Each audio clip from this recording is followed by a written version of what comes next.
I have a question.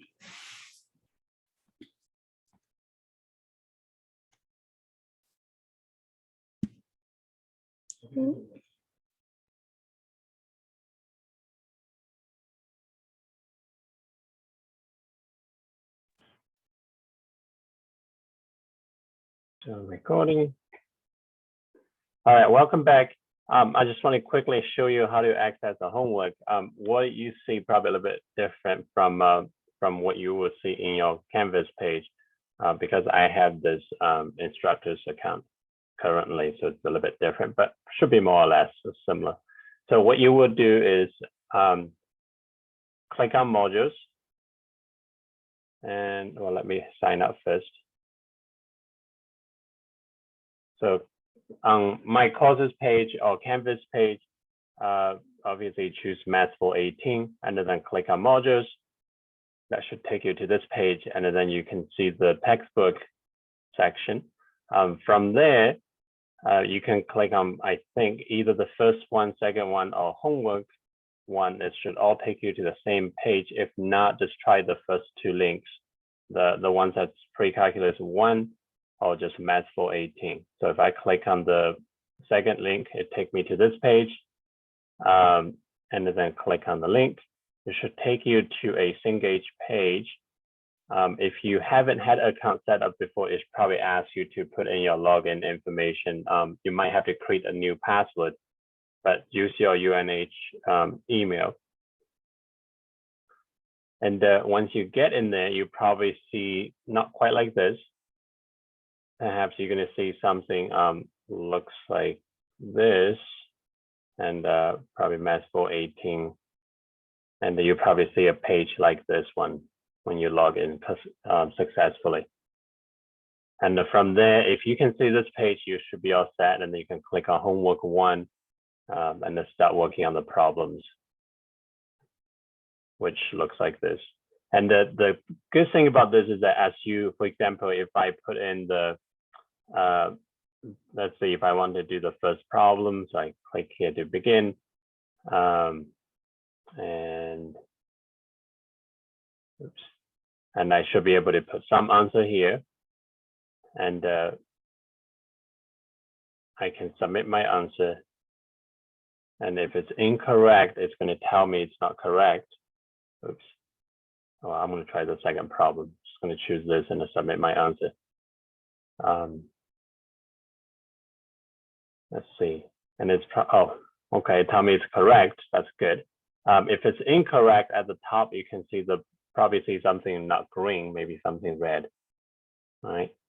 I believe you can try different times on the same problem that's a setup. So as you can see, if I choose a correct answer that's not right, it's going to show some kind of hint. And then at the top here, it says 0 of 1 point, and it's not correct. All right, so that's the web design for homework. Give it a try. I understand that if you haven't used it before, it could be a little bit frustrating at the beginning to kind of get a hang of this website. But after you try the first and the second homework, I think it will be a lot easier to maneuver this website and complete our homework problems. I give you quite a bit of problems for the first assignment, 32 problems. It's a lot of problems, I think, that familiar. You shouldn't be anything like too challenging, but there might be a few problems that's complicated, but give it a try.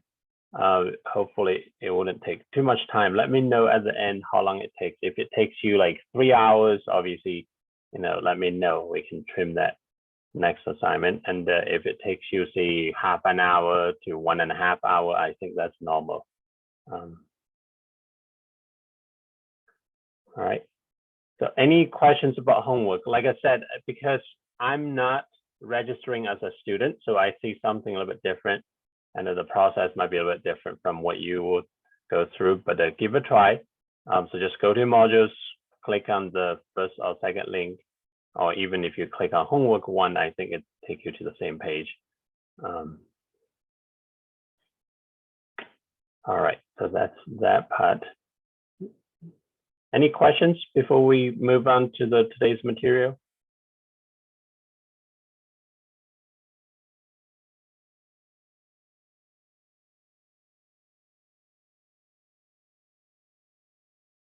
Awesome. All right. So if you haven't get it started yet, definitely find some time and make sure that you don't have any issue accessing the homework, because the homework is due Sunday at 11 p.m. Not midnight, 11 p.m. All right, so I'm going to close that. So today we're going to go through some of the materials we went over yesterday, and then we're going to talk about some problems with the linear functions and just in general set up functions. So it might be a little bit difficult if you try to take notes on everything I'm showing you here, because some of the problems it's a lot easier for me to type and kind of just share with you on the screen. If you try to write down the actual problem, it probably takes too much time, and that wouldn't be enough time for you to follow what I do here. So I would say don't worry about writing down the actual problems. If you don't have time, just kind of like follow along, take some notes about the work we do, and then later on you can go back to the lecture notes and fill in the actual problems if you want. All right, so the first problem I have is that determine A, if the following graphs are functions, and the B, if a graph is a function, is it an one-to-one function? So here we have three graphs, A, B, C. So if you remember that for graphs, if we want to know whether it's a function or not, we can use a vertical line test, right? Means that the vertical line can touch the graph at most one point. So if we draw a vertical line everywhere, it should only touch the graph once. In that case, it's a function. So the first one is yes, it's a function, because it doesn't matter where we draw the vertical line, it touches the graph at only one point.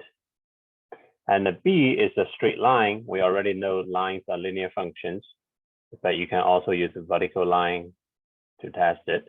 Doesn't matter where you draw the vertical line, it touches the actual line at only one point. So yes, a function. Now C is a circle. If we draw a line here, no points touch the graph. The line doesn't touch the circle, that's fine. But as we move closer, that's fine, touch the circle at one point. But after that, the vertical lines touch the circle at 2 points until it touches the circle at no point. So because the vertical line and this part touch the circle at 2 points, so that's an issue, which means one X value corresponding to two different Y values, one input corresponding to two outputs, that's not okay. So that's not a function. Let's look at the second part. Says if the graph is a function, is it one-to-one? Well, let's look at the first one. If you remember that if we want to know whether a function is one-to-one, we can use something called horizontal line test. Means that when we draw a horizontal line, it should only touch the graph at most one point. But with graph in A, if we draw a horizontal line there, that's fine. But if we draw it here, that's not okay, because it touched the graph at 3 points. So here, one output, so one Y value corresponding to 3 inputs, so that's not okay. So it's not one-to-one. So one-to-one, sometimes written this way, 1, 2, 1. So it's not one-to-one. If we look at B there, so if we draw a horizontal line, doesn't matter where we draw it, it only touches the graph at 1 point. So yes, it is one-to-one. Any questions about the first problem? So keep them separate. If we want to know if a graph is a function, use a vertical line test. If a function is 1 to 1, we're going to use horizontal line test to find out. All right, let me know if you have any questions.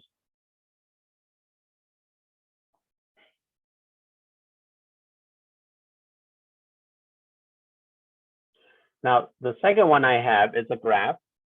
On the left, I begin with the -3 and it ends with x equals 1. And we want to find the domain and the range of the given function using the interval notation. So if you remember the interval notation, use parentheses and the brackets, right? If it includes the ending value, the boundary value, we use brackets. If it doesn't include the boundary value, we use parentheses. So the domain, recall, is a set of all inputs. So in this case, the set of all x values. And if we look at the x values corresponding to this graph, note that the graph doesn't have arrows at the end, which means it starts at -3 here, does not include -3 as x value, and then it goes horizontally, goes all the way to 1, but including 1 because there's an actual point at the end. So the domain is x is from -3 to 1, and because it does not include -3, so we put a parentheses there, and including 1, we put a bracket.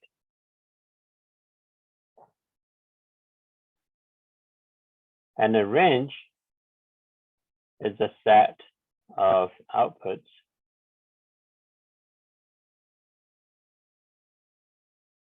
So we're looking at y values in this case. So what is the highest y value on the graph? It looks like it's the x-axis corresponding to y equals 0. And then the lowest y value, so that's tells us the range. The lowest y value is -4. So the range goes from -4 to 0. Does it include y equals 0? Well, if we just look at the point at x equals -3, it does not include y equals 0, right? But if we look at the point at the origin, that's also having a y equals 0. That point actually including y equals 0. So we put a bracket there, include y equals 0. And then the lowest y value is -4. Doesn't matter whether we look at the point on the left here at x equals -2 or the point on the right at x equals 1. We include y equals -4 at both points. So it's going to be brackets on both sides.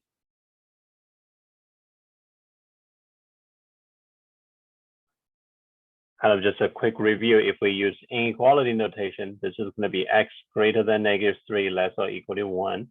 This one is going to be y greater or equal to -4 less or equal to 0. Any questions about this domain range problem? I would say I'm pretty confident that nearly all of you know how to find domain and range from a graph. For now, just practice the interval notation if you haven't seen it a lot in the past.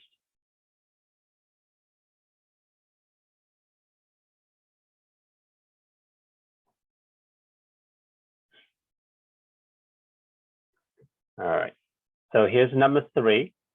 Again, don't worry about writing down the actual problem. It's not really worth the time at this point. You're going to have this available to you after I finish the lecture. So 3 says, write a piecewise function. So the problem says, a museum charges $5 per person for a guided tour with a group of 1 to 9 people. So if the group has 1, 2, or 3, doesn't matter, all the way up to 9 people, the charge will be $5 per person.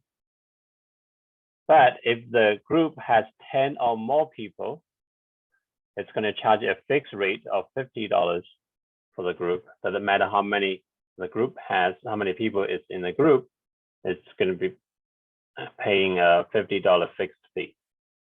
So we're going to write a function relating the number of people and to the cost C. So in this case, C is the cost, is equivalent to the Y. So when we write C sub n, that's kind of like f sub x, f of x. C of n. It just means that n is the input. So that's going to be, depends on how many people we have. So if we have n is from 1 to 9,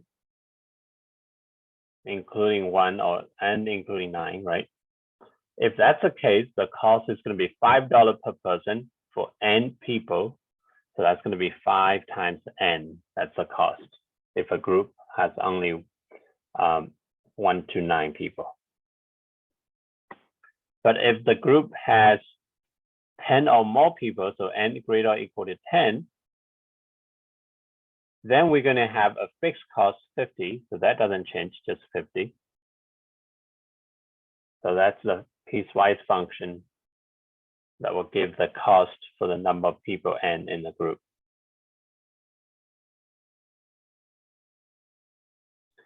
And the B says graph the cost function. So if we graph a piecewise function, last time I showed one example to graph it, just graph one function at a time, as if we graph the entire function. So the first one says Cn equals C of n equals 5 times n. So that's a linear function with a slope 5. So we can just say, and it goes through the origin. So that's 1 point. The next point, when n equals 1, we get 5. Let's just say this is 10. This is a 5. So 1, 2. I'm going to change this to 2, 4, 6, 1, and then 3 in the middle. 8, 7, 9, 10, and then 12, 11. So that's my x-axis, which is the number of people, and the y-axis is the cost. If we have one person, it's going to be $5. If we have 2 people, it's going to be 10. That's enough to draw the line. So suppose we just have 5n as a function, we're going to draw a dotted line like this, right? But the condition is that n is from 1 to 9. So that means after n equals 9, we're going to erase everything. So that's 9. I want to kind of point out one thing may not sound correct because we talk about number of people, right? Which means we cannot have 8.2 people or 3.7 people. Now, suppose we look at a problem like as a continuous function, not as a discrete. So we're just going to say, assuming in some case, in a special case that we can actually have like, 1.2 people or something like that. Let's not get into the details of that part. So we're just going to keep the part from 1 to 9. So that's going to be there. So that's corresponding to 9. And then you probably think, okay, should I go to 0 or not go to 0? To be honest, it doesn't make a difference at this point because we're assuming a continuous function. And but if we just look at the function, we probably should draw it from 1 to 9 because that's what the interval of n is. So we're going to keep this part, and everything else we're going to erase it. So that's the first piece. The second piece is just Cn equals 50. So if we do everything correctly, this is 9, and then the corresponding y value will be 45, because 5 times 9 is 45. But if we have 10 people, we're going to go all the way up to 50 to begin with, corresponding to 10, and then it goes flat because it's a constant after that. Okay, so that's a graph. Like I said, this is not a great example because in reality, we cannot have, like people that's not whole numbers represented, right? We cannot have like 10.5 people, but for the sake of drawing, we can just ignore that. The actual correct graph, don't worry too much about it, would be, it's going to be 1 corresponding to 5, 2 corresponding to 10, 3 corresponding to 15. So we just end up taking points on this line, but it's going to be discrete function. 1, 2, 3, 4, 5, 6, 7, 8, 9. So that's for the cost for 1 to 9 people. And then for 10 people, it's going to be 50. And then for 11 people, it's also 50. So it's become horizontal after that. So that will be the correct graph. But for the sake of drawing, we're just going to use continuous, assuming the function is continuous here. Don't worry, I wouldn't give you something confusing like this on the quiz. If I ask you to graph a piecewise function, it's probably going to be just continuous functions for all the pieces. All right, any questions on this? All right, so that's B. And the C says, find the cost if a group has 5 people. Okay, so that's a good question because, so here we know the input is 5, so N equals 5. And then we need to know the cost, so we need to find the C. Well, here you have to decide which function to use, right? We have 2 functions. One is for N less than or equal to 9, the other one is for N greater or equal to 10. If N equals 5, we have to take 5 plug into the first function, not the second one. So C of 5 is equal to 5 times N, which is 5, so that's going to be $25. We're not going to use 50 because that's for N greater or equal to 10. All right, let me know if you have any questions. If not, I'm probably just going to keep going, but I will pause and ask at various times.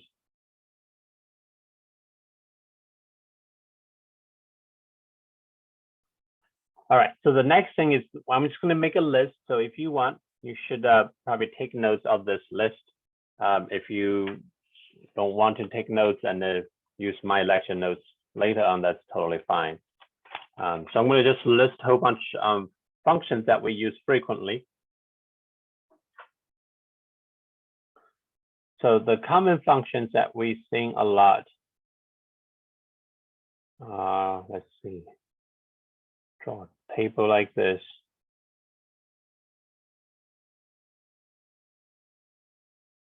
So this part, I'm going to put the name of functions. And this is the example functions, function notation.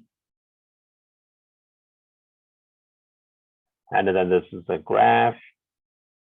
And this is going to be domain. And this is going to be range of each function. So the first one we're going to talk about are constant functions, which means that it's constant because the y value doesn't change. So we can use f of x for function notation. So that's the y, but it doesn't change. So we can say f of x equals c. That's a constant function. There's no x in there. If we were to graph, a graph looks like, so this is the x-axis, this is the y.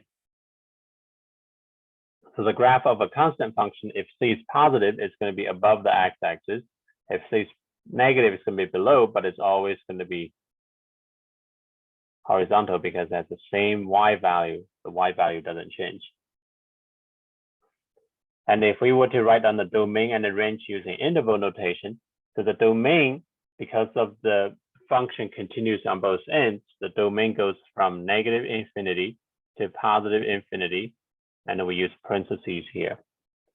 And then the range, because it only has one y value, c, right? It doesn't change. So the range is just one value. So it goes from c on the left to c on the right, but with brackets. So it looks like it's between 2 values, but it's really just one value from c to c and including c. So that's how we write the range there. That's the first function. The second function are linear functions. And we use the general formula f of x equals mx plus b, and it depends on the slope and the y-intercept, the graph will look slightly different. I'm just going to write a function using positive slope. So this is a y-intercept, the b value, and it has a slope positive in this case. We can still write down the domain and the range. So the domain is, again, from -infinity to +infinity for all x values. And the range for linear function are also from -infinity to +infinity.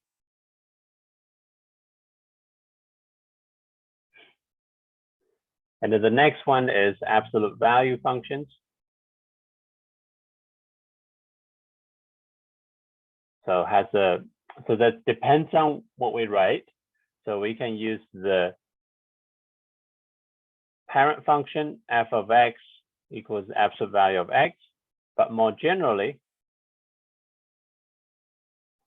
we have this form f of x equals a, or you can use m, probably better. M means the slope, x minus h plus k.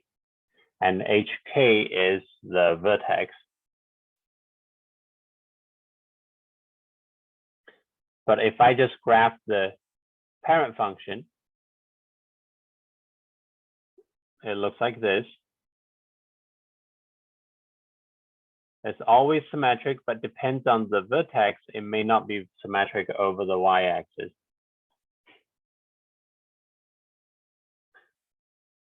So for this absolute value function, the domain is going to be from -infinity to infinity. The range is going to be from 0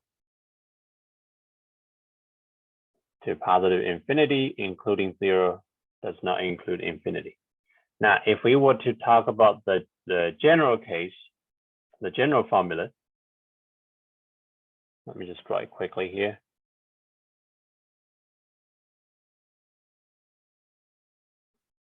We just have a vertex. Let's see, vertex is here. This point is h comma k. The function is symmetric over the dotted line, x equals h there. That's called axis of symmetry. You have seen that with quadratic functions, so it's the same here with absolute value functions. And the domain is still going to be from -infinity to +infinity. The range will be different because we shift the graph down a couple units to k. So k in this case is negative. So it'll be from k to infinity. Now, if the slope is negative, if the m, the value in front of the absolute value, the value in front of the absolute value sign is negative, then you're going to have a flipped graph, flipped vertically, then you end up with from k to -infinity to k. But for now, we just talk about this specific form.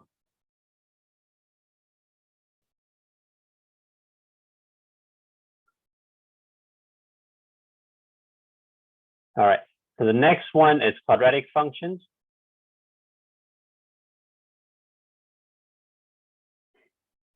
Quadratic functions, to be honest, are very similar to absolute value functions. The parent function looks like f of x equals x squared. Looks basically the same as the absolute value function, except for the function curves, not straight lines. And the domain and range will be the same as f of x equals the absolute value of x, but the general formula looks like the general formula for the absolute value function, which is f of x equals a parentheses x minus h squared plus k. It just has a square there. And if we were to graph it, again, it just have a vertex here, h comma k. And the graph probably looks like this, or maybe flipped upside down. The domain and the range will be similar to the absolute value functions. All right, I'm being a little bit lazy, not writing them down. So the way I try to remember is I always think about absolute value functions are quadratic, and the quadratic functions are the same type of function, like kind of like a twins, but a little bit different. One has a straight line, the other one has curves when you plot them. All right. So the next one is cubic functions.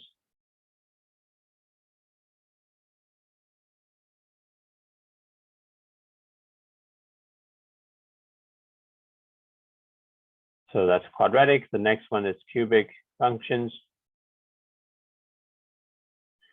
Now the parent function is f of x equals x cubed, and the graph looks like this.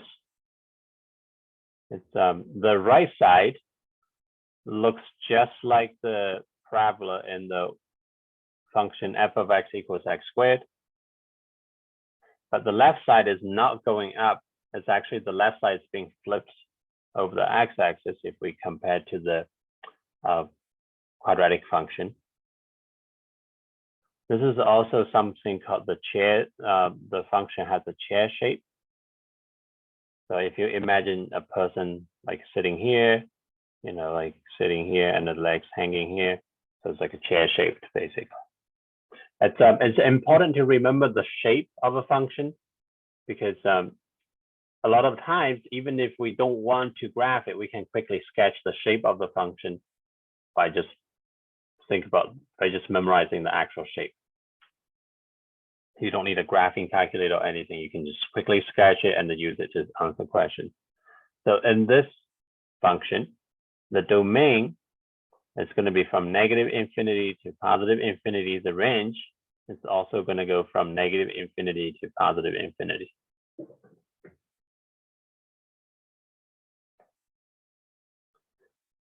And the next function I have is a reciprocal function, which is just y equals 1 over x. F of x equals 1 over x, and it has a graph. So it's going to be like this in the first quadrant, and it has a reflection over the third quadrant. And the domain here is everything except for this x equals 0. So it's going to be negative infinity to 0. We don't include 0, and from 0 to positive infinity. The range is the same, from negative infinity to 0, and from 0 to positive infinity, because we have a horizontal, what we call horizontal asymptote. We're going to see that in the future. And the next function is similar to this, but instead of having f of x equals 1 over x, we can have f of x equals 1 over x squared. Now the square and the denominator just make everything positive, which means the shape in the first quadrant is similar because we basically square every value there. If it's small, we make it even smaller. If it's bigger than 1, we make it bigger. So it looks like this, a little bit steeper. So the graph is a little bit steeper near the origin. And then the graph in the third quadrant will become the graph in the second quadrant. So basically it's reflection over the y-axis if you think about the two pieces in this function. And the domain here, again, is the same, except everywhere except for this x equals 0. So that's going to be from negative infinity to 0 and from 0 to infinity. But the range is different now because we don't have any value below the x-axis. So that's just going to be from 0 to positive infinity. I'm almost done. I have 2 more functions. Looks like I'm running out of space. Just creating small space there. Okay.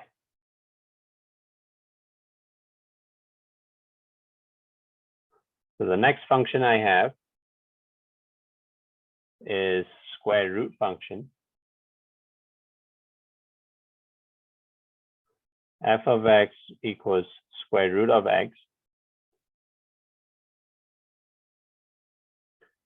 And we know that if we want to take a square root of x, the x should be 0 or positive because we deal with real numbers in this class. So we should, if x equals 0, that gives us the origin. And when x equals 1, we get 1. When x equals 4, we get 2. So we get this graph. It's still increasing, but increasing a lot slowly. So there's no horizontal asymptote there. And the domain is going to be from 0 to infinity, but it's including 0. The range is also going to go from y equals 0 going up to infinity. And it's also including 0.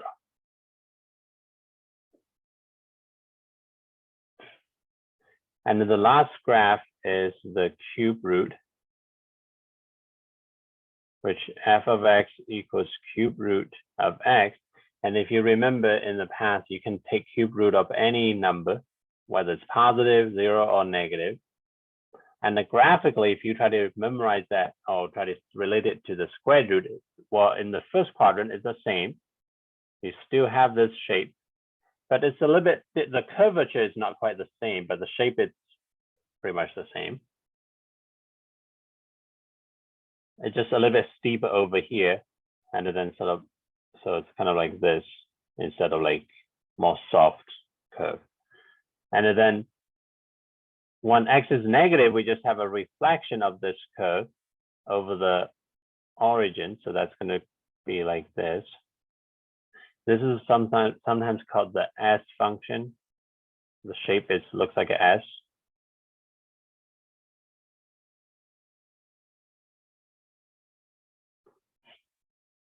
And the domain is going to be from negative infinity to positive infinity. And the range is going to be from negative infinity to positive infinity. All right. So there are other type of functions, but those are considered as the basic functions that you should know. If I give you a function, you should immediately know what the shape looks like. Obviously, I'm not going to give you a problem to test whether you know it. But for example, if I give you a piecewise function, right, ask you to sketch a graph of it, one of the function might be one of those, then you need to be able to sketch it. All right, any questions about those basic functions?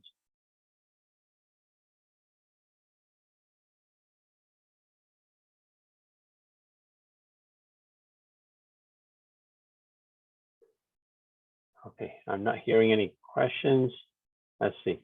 So the next one we're going to look at, I want to use the term rate of change just to practice, because if you want to take calculus, you have to understand what rate of change means. It really just means slope. So if you think every time you see rate of change in the future, just think about the term slope. That's how you're going to find it. Rate of change, well, the slope, if you remember, slope, it says how much does y change per 1 unit changing x. So if x increased by 1 unit, how much does the y change? X decreased by 1 unit, how much does the y change? That's what slope is, right? If we would think about slope in terms of a graph.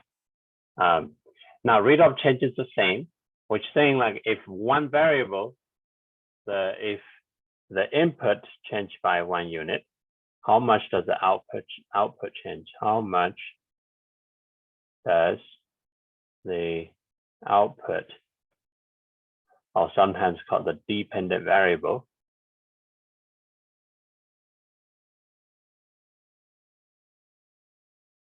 change per 1 unit change in the input of independent variable?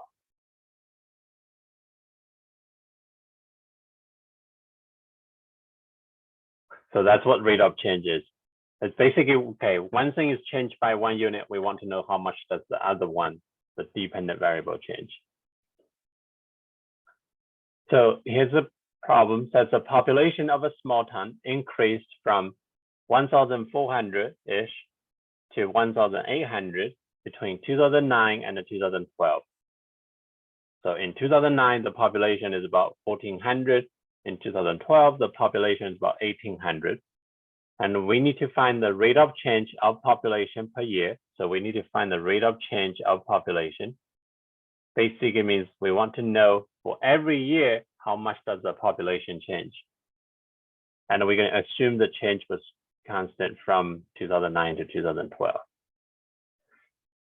Now, the way I think about this is that you can either write down the pairs of numbers. So we can write down pairs of numbers by using time and population. And usually time is the independent variable. Population depends on time, the dependent variable. So here we have two pairs of numbers. One is in 2009, the population is 1,442. And in 2012, the population is 1,868. So if I want to find the rate of change,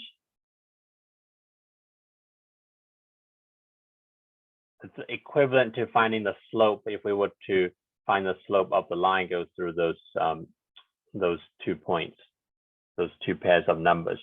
So that's just going to be rise over run, the difference in the two y values, 1868 minus 1442 divided by 2012 minus 2009.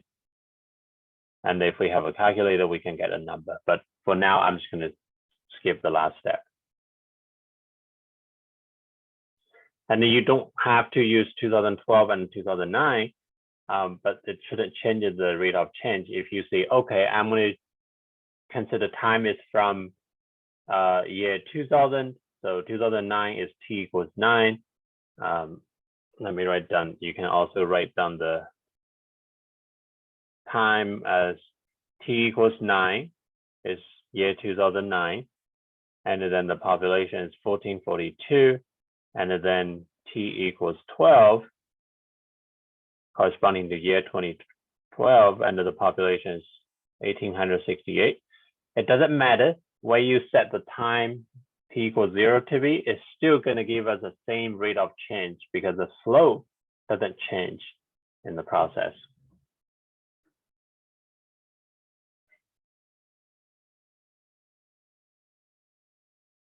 All right, but I just want to kind of show you the term rate of change because some of you may have not used this term before.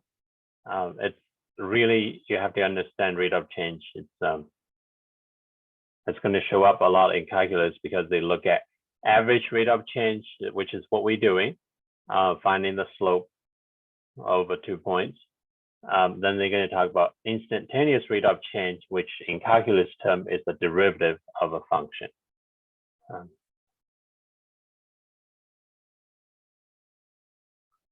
All right, so that's number 5. Let me know if you have any questions.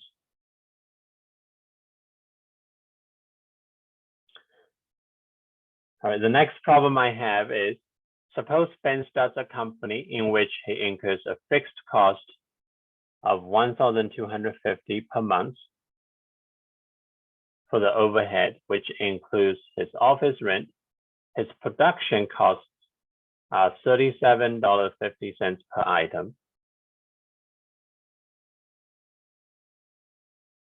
So that's a per unit cost. It says write a linear function C, where C of X is the cost for X items produced in a given month. Now, with this problem, we have to be smart. We're looking for a linear function. And we know a linear function has a form, let's see, Cx equals, Cx is like the Y, the output, equals mx plus b. Now, if you remember last time when I wrote down this general formula, mx equals plus b, I mentioned that the m is a slope, but it's also called the rate of change. And the B is a Y-intercept, but that usually corresponding to the initial value or starting value, or sometimes a fixed cost. So for this particular problem, if we can identify which value represents the rate of change, which value represents the initial value, then we can just literally put them here. We don't have to find the slope in any way or find the rate of change in any way. So here we have two values. One to tell us that there's a fixed cost. So that probably is going to be the B value in the equation because it's a fixed value. And then it says the production cost is $37.50 per item. If it says the cost per item, that's probably going to be the cost per unit, right? That's like if the number of units increase by 1, how much does the cost increase? So that's a rate of change.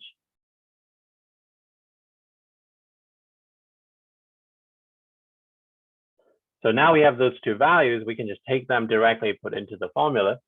So the 3750, the rate of change is the slope. So C of X is equal to 3750 times X plus the Y-intercept, the fixed value or initial value, which is B, 1,250. And that's the equation by identifying. We came up with this without finding the slope, without finding the Y-intercept. We just identified the meaning of those two values given in the problem.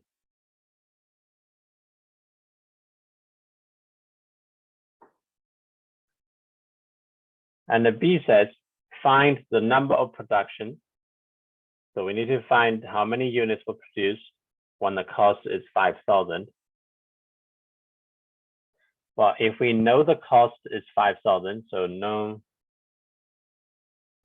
C of X is equal to 5,000, that's given. We need to find X.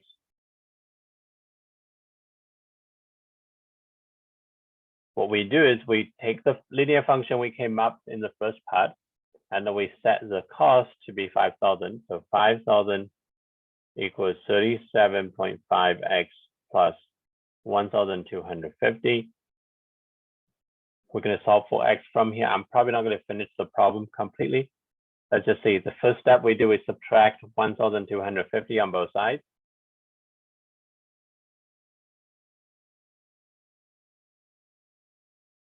And then we end up with, I think it's 3,750. That's equal to 37.5x. And then we're going to divide by 37.5. So 3,750 divided by 37.5x. That's the X value. It depends on how you do this problem. Obviously, you can use a calculator, but if you want to do it quickly, the numerator and denominator looks identical if we were to move the decimal digits to the left in the numerator by 1, 2 units. So that means it's going to be a multiple of 100. 100.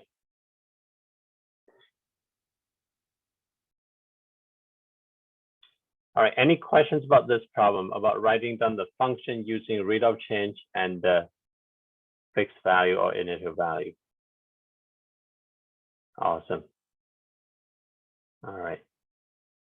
Okay, so 7 says, on an island, the rat population is 1,000 in year 2010. By 2020, the rat population is 50,000. So A says, write a function that gives the population T years after year 2010. So year 2010 is T equals 0.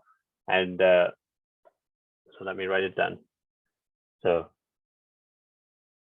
year 2010 corresponding to T equals 0. And then 2011, that's T equals 1. So year 2020, that corresponding to T equals 10. It's 10 years after 2010, right? So we need to write a function. In this case, we're going to write a linear function. I should be more specific.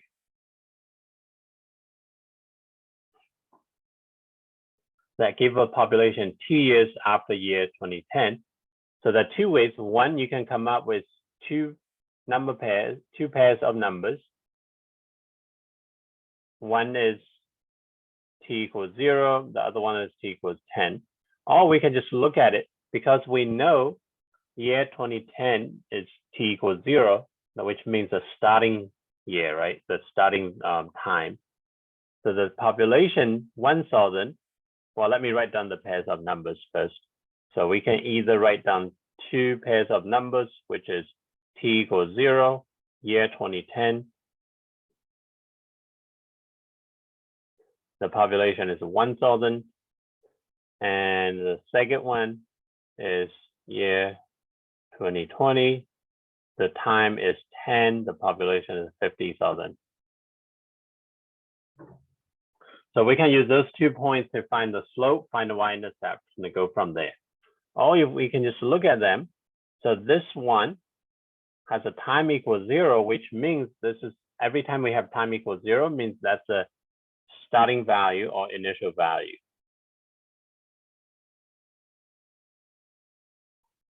So this is a initial value, which means that's going to be the y-intercept, right? We already know time equals 0 corresponding to give us an initial value or starting value, and that's going to be the y-intercept in the equation. So we can use that directly.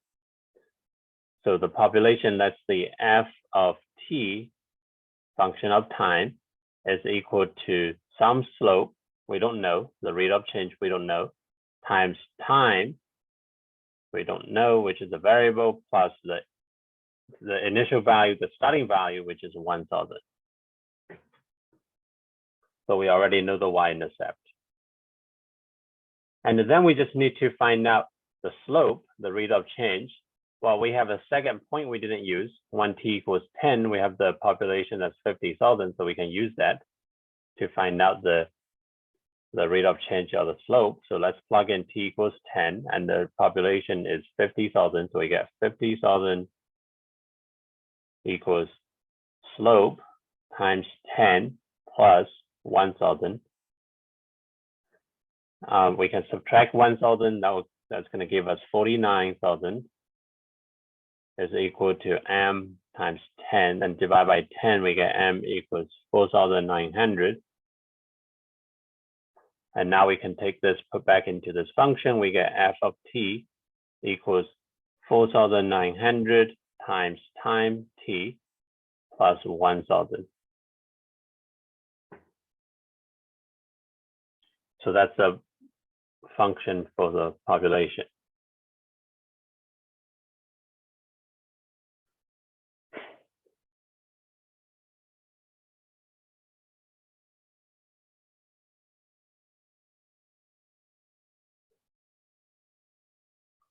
Any questions?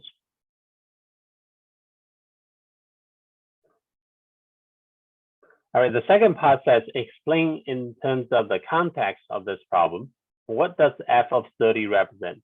So we have f of t is this function. What does f of 30 mean? Like in terms of population, in terms of time?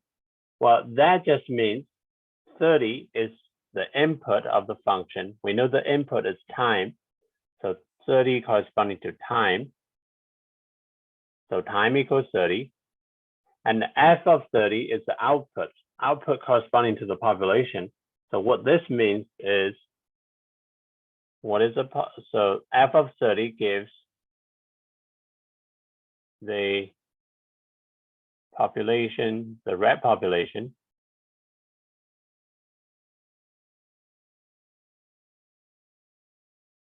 $30 years after 2010, right? Because we know t is the number of years after 2010. So f of 30 tells us the population 30 years after 2010, or you can see the red population in 2040. That's what that expression means.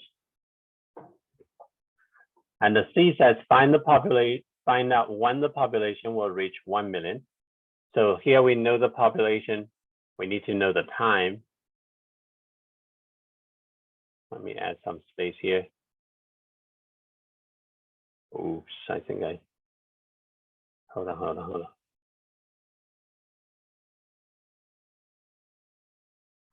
Sorry, I changed the index of those numbers, those problems.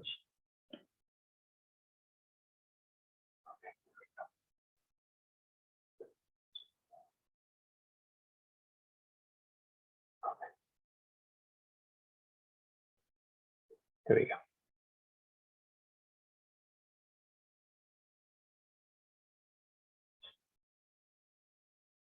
Okay, here we go. So C says find out when the population is going to reach 1 million. We already have a function for population. So we're just going to use it directly. We know that f of t, we don't know the time, but we know that's going to be 1 million. So we're going to take this plug in there, plug into the function we get in from part A. So we get 1 million. That's going to equal to 4,900 times t plus 1,000. And from here, we can subtract 1,000 divided by 4,900 to get time.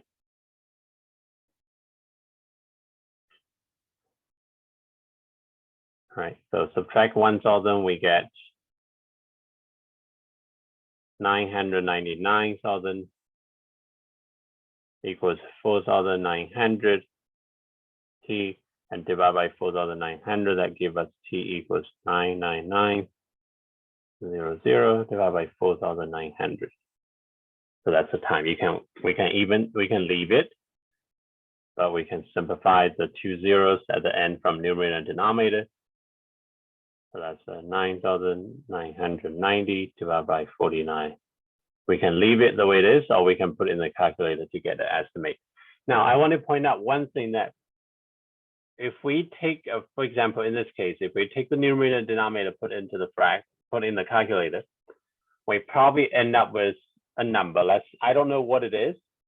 Let's see, we end up with a number that the calculator says 20 point some number.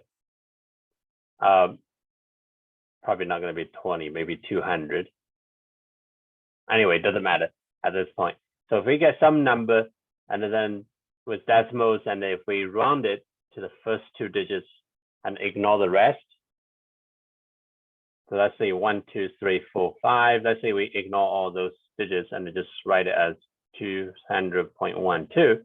Now, this is not exact, so this is an estimated answer.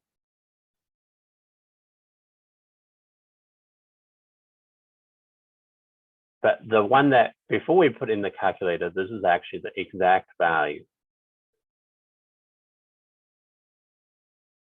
So if you were to use WebAssign to enter your final answer for a problem like this, if the problem didn't say, estimate or round it to the nearest 10th digit, you probably want to put in the fraction, because if you put the estimated answer, it's probably recognized it as incorrect. But if you put in the fraction there as a final answer, it's exact, so it must be correct. All right, any questions about this problem? All right, shall we take a quick 5-minute break? All right, give me a hands up or unmute yourself if we want a 5-minute break. All right, let's take 5 minutes break. I'll see you back here around 7:15.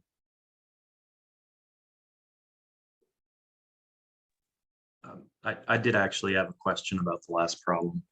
Okay, yep, go ahead, please. And just kind of basic. So when we're using number sets like 0 and 1,000 and 10 and 50,000, right? Are we using the parentheses because we're not using interval notation? Exactly. So you wouldn't use brackets? Right. So that's a very good point. I apologize for the confusion. So no, it's good. When we use when we talk about intervals, right? We talk about a series of values in that range. So that's when we use parentheses and the brackets. But for here, we just talk about 2 points. So we have okay, yeah. X1, okay, right. Y1, X2, Y2. That's a good point.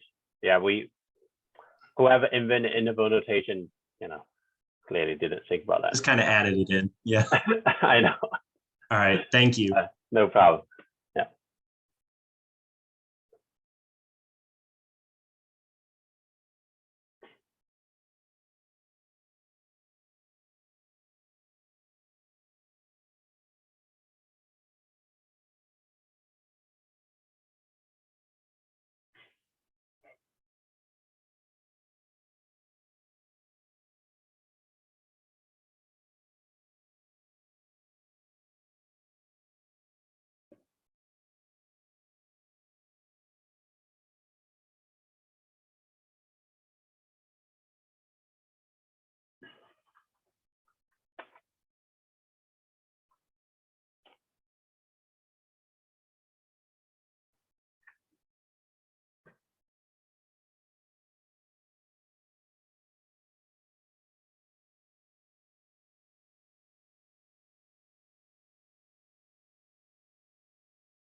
I had a question about the last Yep. question. Go ahead. To try to find the rate of population, and it was also the what was it? It was the last one we did. Right. The last problem, Yeah, number about the 7. rats. Yeah. Yeah. You used f of t, and you used Correct. 50,000 for that, and then later on you Mhm. used what was it to try to find how many?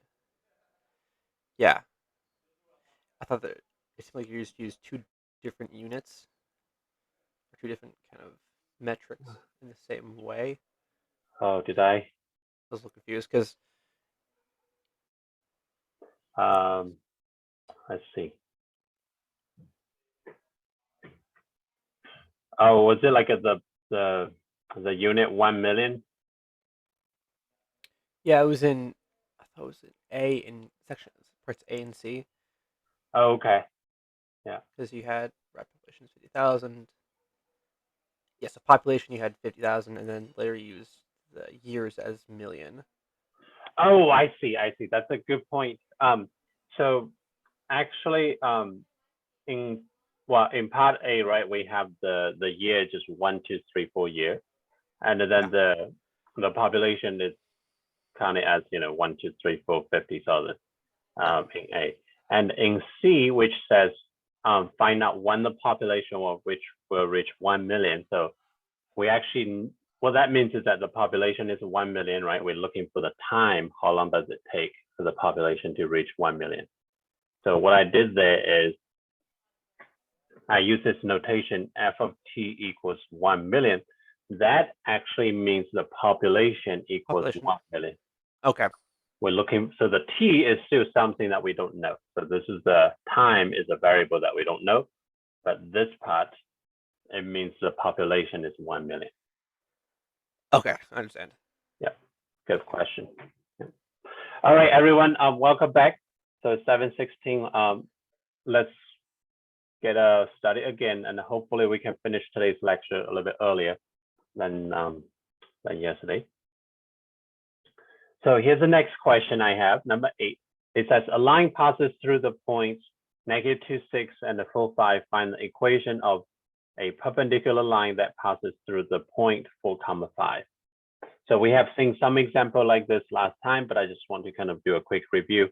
So here we have 2 points, -2, 6. We don't have to graph it exactly. We can just quickly sketch it. -2, 6 is somewhere here, and the 4, 5 is probably somewhere here. So we have a line goes through these 2 points. Let's call this line 1, L1. And then we want to find a line that's perpendicular to this one, L1, goes through those 2 points, and pass through the same point, the second point, 4, 5, which is here.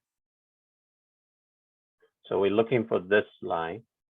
We want to know the equation of this one. Let's call this L2. Right. To solve this problem, obviously, we only have points. We have 2 points on the first line. What we need really, because it's perpendicular line, so that means we need to use the slopes of each line. So need slope of L1 and L2. Because if we have a slope of L1, we can figure out the slope for L2, then we can find the equation. So to find the slope for L1, for line 1, the slope M is equal to, in this case, we have to use 2 points to find the slope, so rise over run. So that's going to be difference in y, y2 minus y1, so that's a 5 minus 6, 4 minus -2. So be careful when we subtract a negative number. I always add a parentheses. So that's something could be helpful to you if you tend to make mistakes like me sometimes when we subtract negatives. So add a parentheses around the negative when we subtract. So that's going to be 5 minus 6 is -1. And the 4 minus -2 is 4 plus 2, which is 6. So we get -6 over 6, which is -1. Just let me double check. Oh my goodness, I did it all wrong. I'm so sorry. 5 minus 6 is not -6. 5 minus 6 is -1. And 4 minus -2 is 4 plus 2, 6. So -1, 6. So that's a slope for line 1. And from there, we can use this slope to find the slope for line 2. So the slope is going to be a negative reciprocal. So we take the negative, make it opposite, become positive. And the reciprocal of 1/6 becomes 6 over 1, which is 6. So that's a slope for line 2. And remember, we need the equation for line 2, the perpendicular line. And we have a slope. Do we have a point? Yes, we do. We have a point because the perpendicular line goes through 4, 5 as well. So we have the point 4, 5, which means we can use the slope. We can either use the point slope form or the slope-intercept form, which is what I'm going to use. So y equals mx plus b. So we're going to plug in the slope. So y equals 6x plus b, and we need to solve for b here. Let's plug in the point 4, 5. So 5 equals 6 times 4 plus b, and from here we can subtract 4 times 6 is 24. So 5 minus 24 equals b, b equals negative 19. And it plugs back into this equation. So we got y equals 6x minus 19. Or you can write as f of x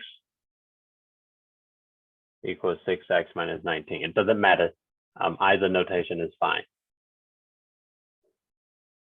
All right, I just want to show you this example. The first thing we do is we're going to find a slope of one line that goes through those 2 points. We don't need the equation of that line. We just need to know the slope. And then we're going to use that slope to find the second slope of the perpendicular line. And then from there, we use the point on that perpendicular line and the slope to find the equation. Questions?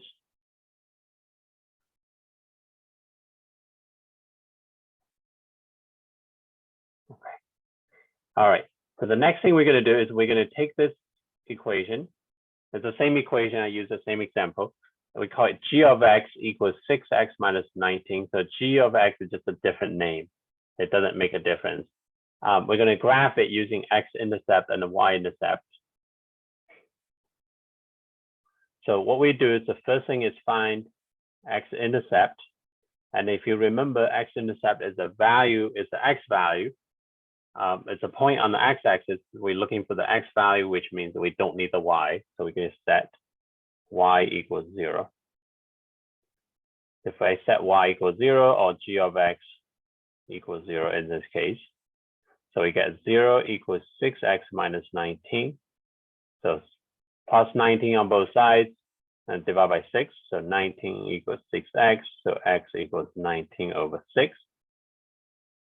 It's not a nice number, but it doesn't matter. It's a value right on the x-axis. And then we're going to find y-intercept, which means we're going to set, we're looking for a y value, we're going to set x equals 0. We don't need it. So if I set x equals 0, I get g of 0. If I put x equals 0 into the equation, so g of 0 equals 6 times 0 minus 19 equals negative 19. So that's the y-intercept, the value on the y-axis. And to graph it, I'm not even going to pay attention to the scale. I just need to make sure it's in the correct part of the x-axis and the y-axis.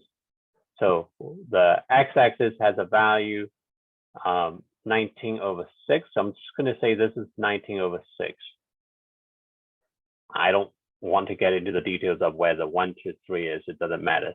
And then the y-intercept is at negative 19. So let's say this is negative 19. It doesn't matter where 1, 2, 3 is on the y-axis. And now we can just draw a line. So this is the equation. This is the graph for the line.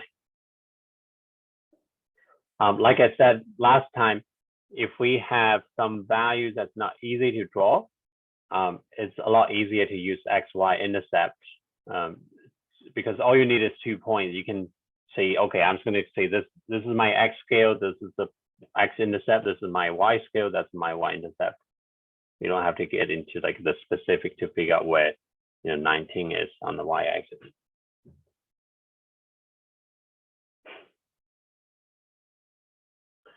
All right. Any questions?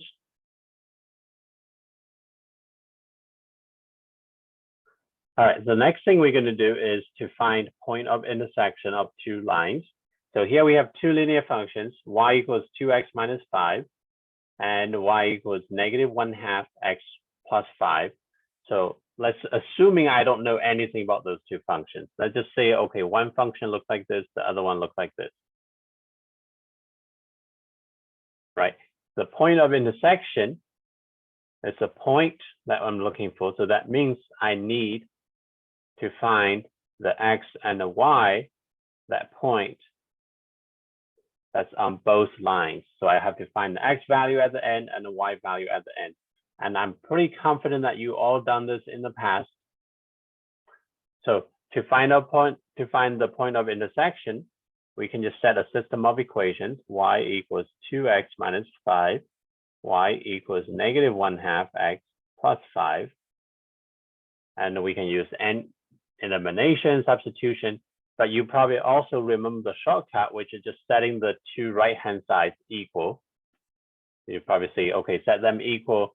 What that means is 2x minus 5 equals -1/2 x plus 5. That really is substitution, because what we did is we take this expression for y, we substitute it into the second equation to replace the y.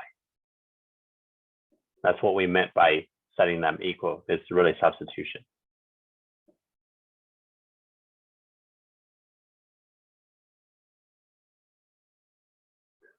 And from here, we can solve for x.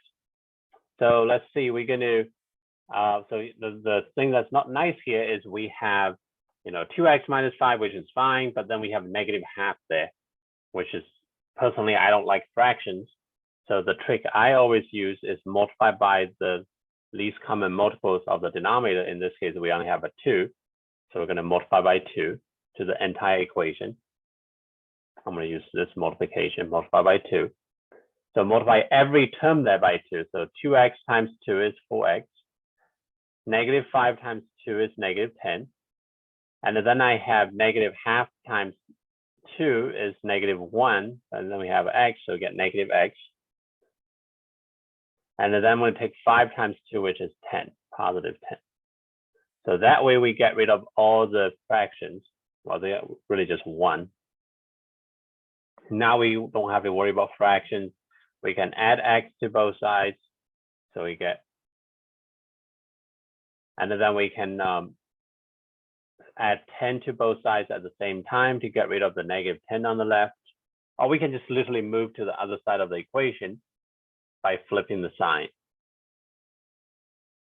So now what we have is 4x plus x is 5x, plus 10 minus 10, that's a 0, no 10s on the left, plus x minus x is 0 again, and then plus 10, that's plus 20. So you get 5x equals 20, and the x equals 20 over 5, which is 4.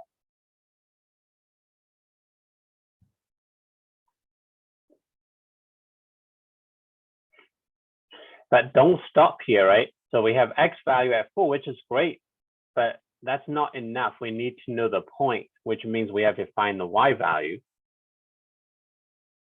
So the next thing is what we're going to do is we're going to take the x equals 4. We're going to plug into one of the equations, doesn't matter which one. And to find the y, it's up to you. If you like the second one, that's fine, but I'm going to put into the first one. So you got y equals 2 times 4 minus 5, which is 2 times 4 is 8 minus 5 equals 3. So that's the y value. So now we have x value equals 4, y value equals 3. So the point of intersection is going to be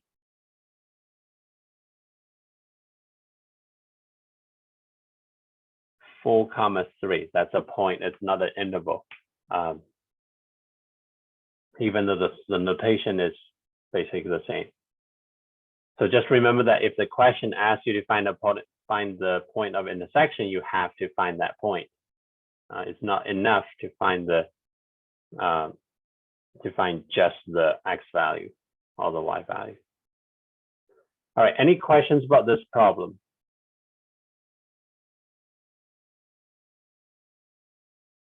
Okay. All right, so the next one I have, it's a long problem, but let's just go through them one at a one.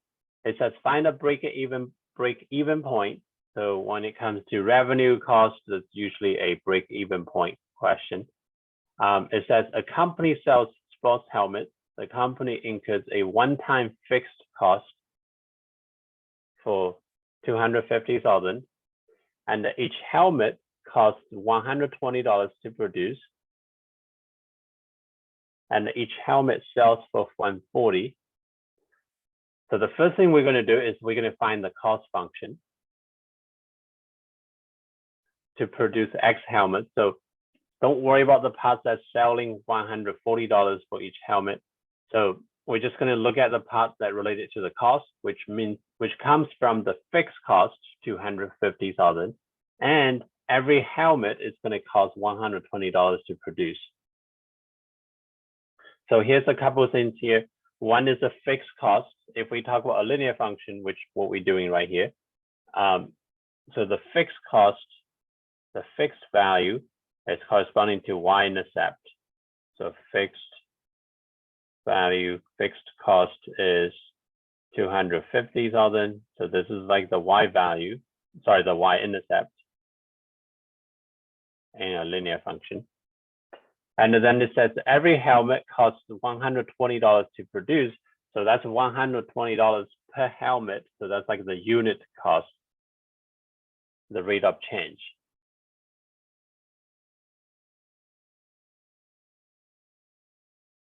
Which is 120. And with those two values given, we can write down the linear equation. Y equals, I'm going to use, sorry, not Y, C. So C of X, cost function, cost of X is equal to the rate of change, 120, times the number of units, X, plus the fixed cost of Y-intercept, 250,000. So that's a cost function.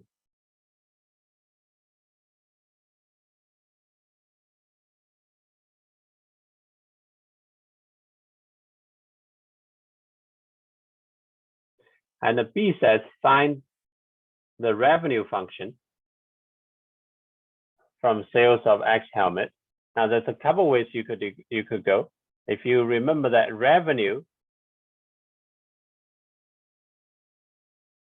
is equal to unit price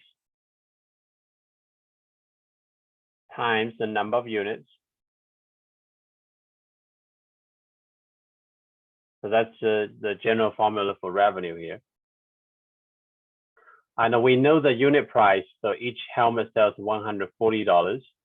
So that's a unit price. The number of units, well, if we talk about X units being sold, so X will be the number of units. So the revenue, we're going to use R of X is equal to the unit price is $140 times X.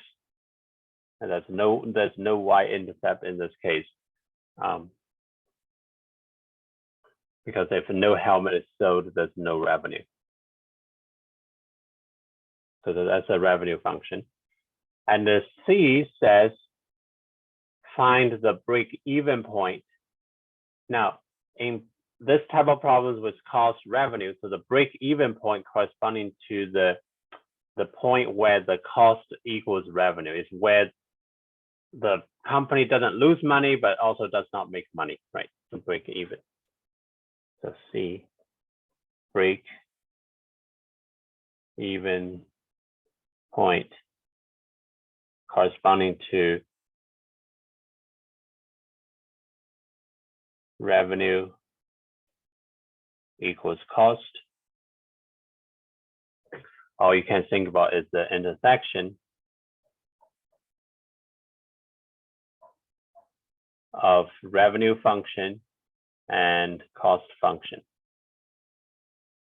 Is where the two functions have the same value, same input, same output. So what we do is we're just going to set the two functions equal. So all we can think about is solve the system of equations. C of X equals 120X plus 250,000. And then revenue function is 140X. If we use substitution or set them equal, we get 120X plus 250,000 is equal to 140X. And then we can divide by, we can subtract 120X on both sides. So we get 250,000 is equal to 20X, and we divide by 20, so we get X equals 250,000 divided by 20, which we can cancel one of the zeros and divide by 2. So we get 225,000 divided by 2, and you can either use a calculator or doing long division or simplifying.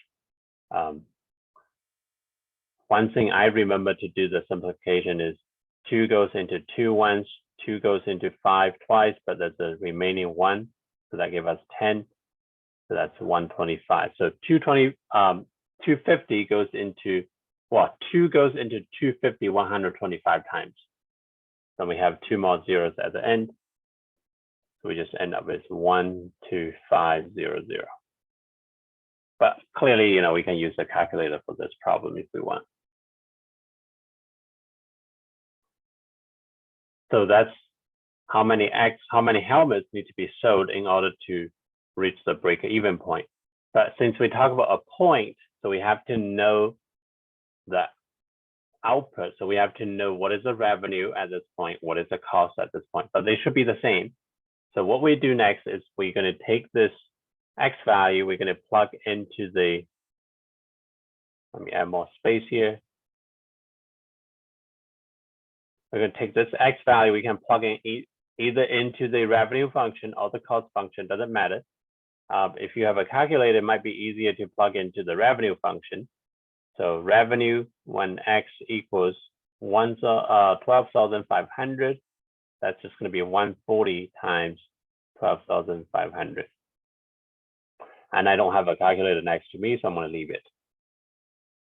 But if we take the same number, put it into the cost function, we should get the same value. You can double check if you don't believe what I said.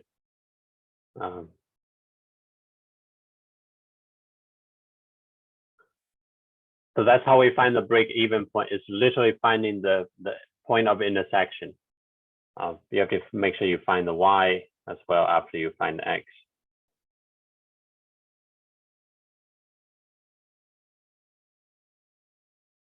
All right, any questions about this problem at this point? So here's the cost function. You have to consider the fixed cost and the unit cost. Then we have this revenue, which is just the unit price times the number of units.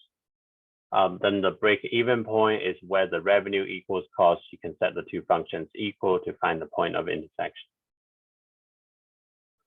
Now, the last thing I want to add to this is the profit function. Usually it shows up together with revenue and a cost function. So the profit function, the profit is always equal to revenue minus cost. So if we want to find the profit function, we need to know the revenue function and we need to know the cost function when we find the difference. So let's see profit, I'm going to call it P of X. And since we already found the cost function, and we also had the revenue function, we're just going to literally take those two expressions and subtract the cost function from the revenue function. So revenue is 140x minus the cost function. I'm going to use a parentheses here because there are multiple terms in the cost function. So that's 120x plus 250,000. And we just have to simplify a bit, which is going to be 140x minus 120x minus, because we distribute the negative,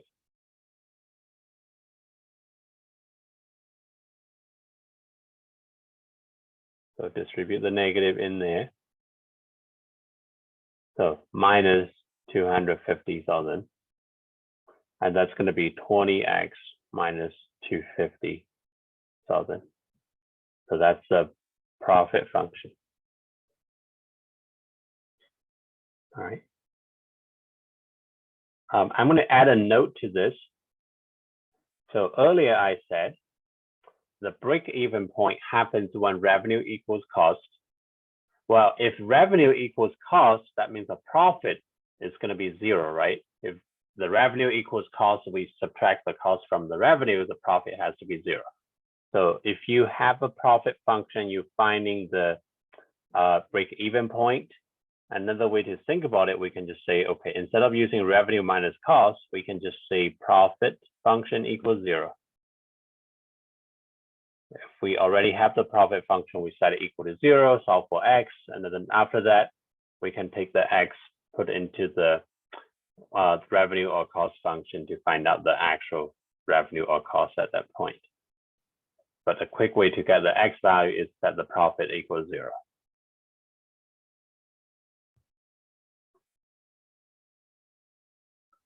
All right, any questions about this problem? I know this problem is long, but typically those kind of questions goes together.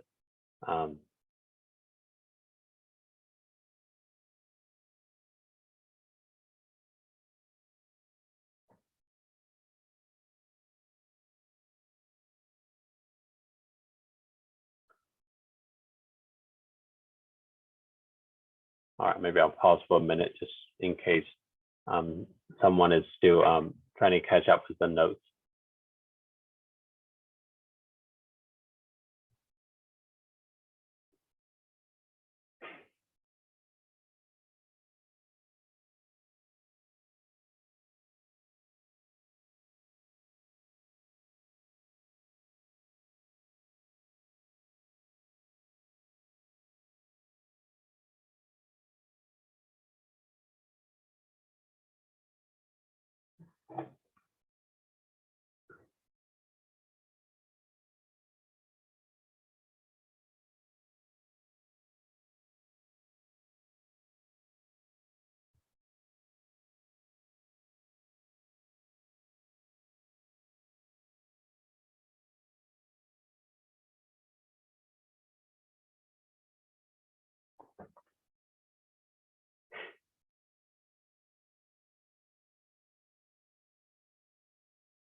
All right. So any questions on this problem or any problems we had so far? If not, we're going to move on to the next example. We might have to draw a diagram to help us set up the problem. So here it says Anna and Sam started at the same intersection. So they all start at this same point. Anna works east at 4 miles per hour. And Sam works south at 3 miles per hour. They are communicating with a two-way radio that has a range of 20 miles, which is unrealistic. But let's just assume it works that way. How long after they started working will they fall out of radio contact? So let's kind of use a diagram to help us understand the problem. So this is north. So Anna is traveling east at 4 miles per hour. So she's going in this direction at 4 miles per hour. And then Sam is traveling south at 3 hours per hour.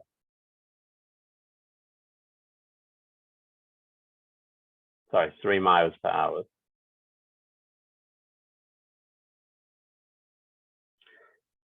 And we want to know after how long they're going to lose the radio contact. Because the radio has a range of 20 miles. So basically we want to know how long does it take for them to have a distance of 20 miles. So how long to reach 20 miles between them, 20 miles distance. Well, how do we solve this problem? Well, one going east, one going south, clearly that's a 90-degree angle here. So if we look at the diagram, we kind of have this right triangle, right? If it's a right triangle, if we know two sides, the left side, the one leg is 4 miles per hour, the other leg is 3 miles per hour. If we know the time, we can figure out the distance in each direction. And then we can use Pythagorean theorem to find out the direct distance between the two people, the hypotenuse. So let's call this D, the distance between them. And then let's see the time it takes for them to travel is T. So let's see after T hours, the total distance Anna traveled. Well, she travels 4 miles per hour. So after T hours, she travels 4 times T. That's the distance. And the Sam have worked 3 miles per hour times T hours, so 3T. So that's the distance Sam traveled. And now we can draw a new triangle. So after t hours, Anna traveled 4t, so that's the distance of this leg. And this leg that Sam traveled, the source direction, has 3t as a distance. And we can calculate the d here for the hypotenuse, the direct distance between the two people, using Pythagorean Theorem. So if you remember in geometry, so d squared, hypotenuse squared equals a squared plus b squared. So that's a 4t squared plus 3t squared. And if we, not much we can do on the left, but on the right side, we can simplify. So 4t squared, that's a 6, that's just to remind you, if you have 4t squared, you have to square the 4 and also the t. So that's going to be 4 squared, 16, and the t squared is t squared. With 3t squared, that's going to be 9t squared. Again, we have to square the 3 as well as the t. So in total, that's give us 25t squared, right? But we're not interested in d squared. We want to know the distance. So we have to take a square root. So d equals square root of 25t squared. Normally, when we take a square root, we add plus minus. But in this case, we only talk about positive distance. We're not talking about negative distance between the two people, so we can drop the negative. So drop negative value. So d equals positive square root of 25t squared. And if we are careful, 25t squared underneath the square root, when we take a square root of 25, we get 5 square root of t squared, which is t. So we get 5t, assuming that t is positive, obviously.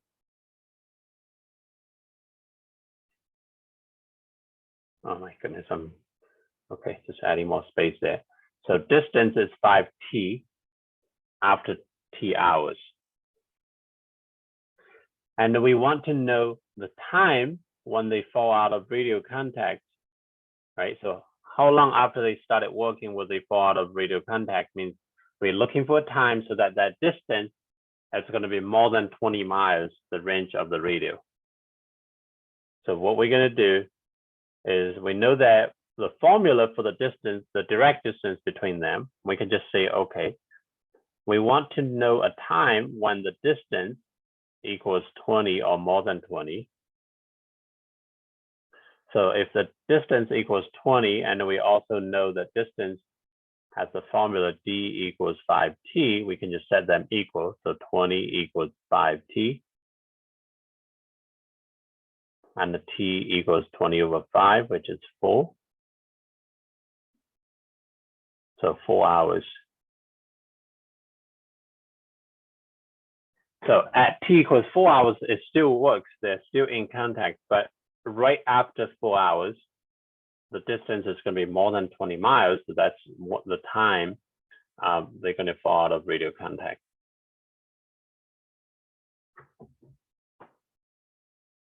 Any questions about this problem? It's a little bit challenging because we haven't really, well, often we don't really think about problems in this kind, but in real life, you know, sometimes that could be practical. There might be situations that, you know, two cars are driving, right? One in one direction, the other one in a different direction. We want to know the direct distance between them. All right. So the next question I have, which involves a system of linear equations. So Jamal is choosing between two truck rental companies. The first one says Keep On Trucking Company, and it charges a upfront fee of 20, then 50 cents a mile. The second one, called Move It Your Way, charges an upfront fee of $16, but charges a little bit more, 63 cents a mile.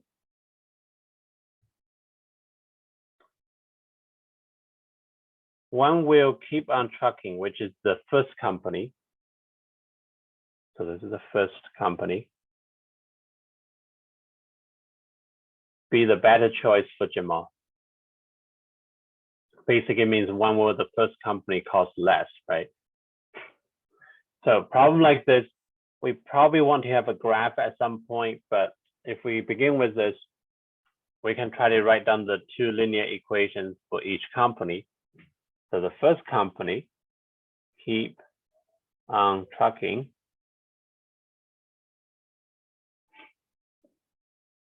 We know it charges a upfront fee of 20 and then 59 cents a mile. So here's the two values. It says upfront fee of 20. So that's a fixed cost, right? It doesn't change. So here we have a fixed or initial cost of $20. And then it charges 59 cents a mile. Now, since we talk about dollars and then we have cents, so it's probably better to convert them to the same unit in terms of dollars to avoid confusions in the problem. So the 59 cents a mile, so that's the rate of change. So every mile change is going to increase the cost by 59 cents. So rate of change is 59 cents a mile. I'm going to convert it to dollars. So that's a $0.59 per mile. So that's the first company. And we're going to assuming it's the linear model, right? Because the rate of change is the same. So from here, we can write down the function. So let's see the distance used is X. So the cost function for the first company, C of X, is equal to the rate of change times X plus the Y-intercept, which is the initial cost of fixed cost, $20.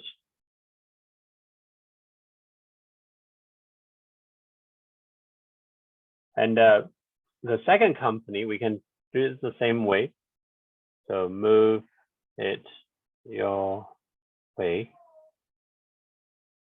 It says that company charges a upfront fee of 16. So upfront fee. So that's the same thing as the initial fee, initial value, which is $16. And then it charges 63 cents a mile, so that's the rate of change.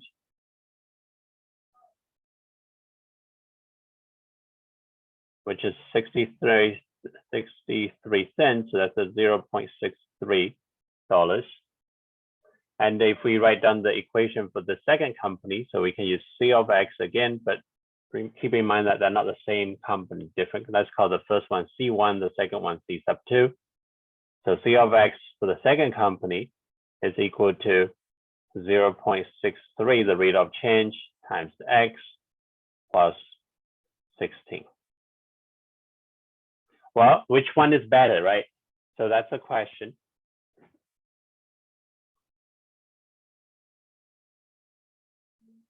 But it depends on the miles. So from here, it's probably better to quickly sketch a graph to see what the cost function looks like for each company. So if we graph the first company, it has a Y-intercept of 20. Let's just say this is 20. We don't have to get into the details. So that's 20, the Y-intercept, and it has a slope 0.59. It's positive, so it has the cost function looks like this. We don't go to a negative distance, so that's the cost function. So this is C1 of X. And we can also plot the second one quickly, right? So we know that the Y-intercept is 16. So it's a little bit lower, 16, but the slope is higher. If the slope is higher, the graph is steeper, so that's going to go this way. So this is the second company.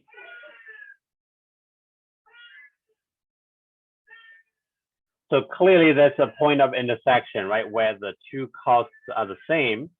But if we have a lower mileage, the second company is actually cheaper because it's lower, so it's cheaper here. But if we have a higher mileage, the first company is cheaper. So we want to know when will the keep on trucking company, the first one, will be a better choice. So we need to know where this point of intersection is. And anywhere after this X value, this miles, the first company is cheaper, right? So that would be a better option. So this problem really comes down to finding the point of intersection. So solve the system of two equations. So C1x equals 0.59x plus 20, C2x equals 0.63x plus 16, and we can use substitution, set them equal. Even though the left side are different, but we can still set them equal because we just set the two y values the same. So we get 0.59x plus 20 equals 0.63x plus 16. Subtract 16 on both sides, and then we're going to subtract 0.59x on both sides.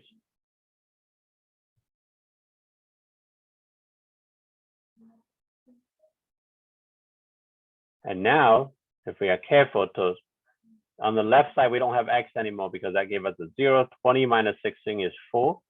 On the right side, we have 0.63x minus 0.59. That's going to be 0.04x. And the 16 minus 16 is 0. So we just have this and divide by 0.04. So 4 divided by 0.04. That's the x value. And if we move, depends on how we move the decimal in the numerator or denominator. If we move the decimal in the numerator by 2 digits to the left, 1, 2, so we get 0.04. So we end up with 100. But you can always double check that in your calculator, right? So this number, this point of intersection is x equals 100. Do we need to find the y? Not really, because we want to know when will the first company be a better choice. For any mileage more than x equals 100, right? The first company will be better, will be cheaper. So we can just answer the question, say for x is more than 100 miles, the first company, keep on trucking,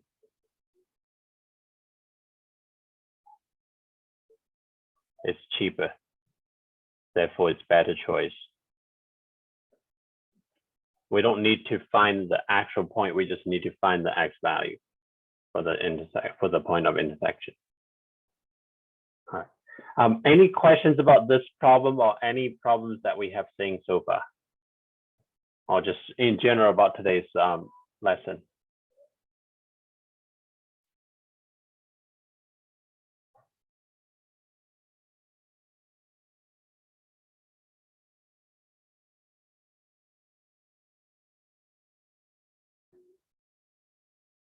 All right, I know that, for the summer class, we meet for like 2 hours and 20 minutes, it's a lot of material to process. I know we meet 3 times a week, but I think all of you are capable of doing well in this class. Definitely, if you have any questions, feel free to ask anytime during the lectures. Definitely do the homework problems because the homework problems are good practice. It's not meant to like keep you busy, try to hurt you because, I give it the homework over website so you can actually go back and correct your answers until you get it right. So definitely do the homework, but make sure you do it on time. Don't be late because that's not acceptable if you're late.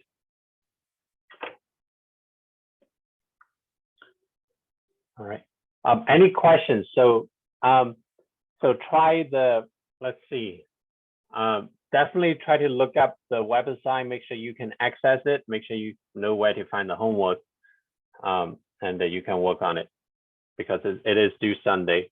I don't have anything else planned for today, so we can finish early, but I want to remind you that Next week, we're going to have a quiz. Oh, wait a minute. Actually, don't go yet because I need to double check something. I want to make sure that everyone is able to upload the, let's see. So officially, I'm done with the teaching part, but I want to make sure that everyone has uploaded 5 pages scanned into a single PDF. Let's see if everyone finished.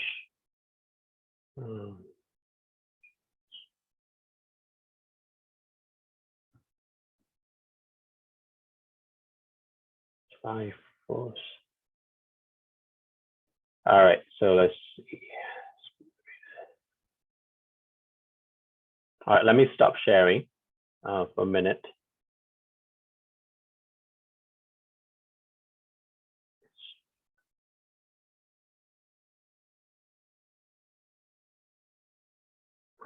All right, looks like I still have a few students who have not submitted the scan yet. So make sure you do it before you leave class today. So I'll be staying online for another 10 minutes. If you already done that, you can feel free to go, and good luck on the homework. And I'll see you Monday. But if you have not submitted your scan yet, make sure you do it. You have until 8:40 to do it, but I don't think it takes that long. Make sure you submit one PDF. So you scan 5 pages as a single PDF using an app on the phone or use the actual scanner. All right.